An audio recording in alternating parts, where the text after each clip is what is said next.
Welcome to BG News, your go-to source for all things tech. Today, we're diving into the exciting realm of coding for beginners.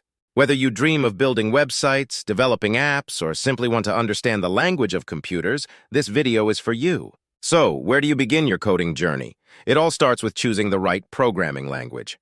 Keywords like Python, Java, HTML, CSS, and JavaScript are essential to include in your research.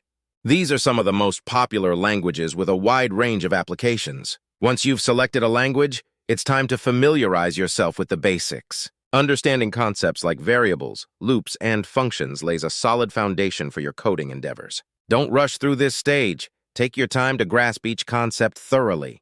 Practice makes perfect, and coding is no exception. Set aside dedicated time each day to write code, solve problems, and build projects. Online platforms like Codecademy, Free Code Camp, and LeetCode offer interactive tutorials and challenges to hone your skills. Now let's talk about resources. Utilize online forums such as Stack Overflow and Reddit communities to seek help and connect with fellow learners. Additionally, consider investing in coding books and courses to supplement your learning journey. One of the best ways to solidify your understanding is by building projects. Start with simple tasks like creating a personal website or developing a basic game.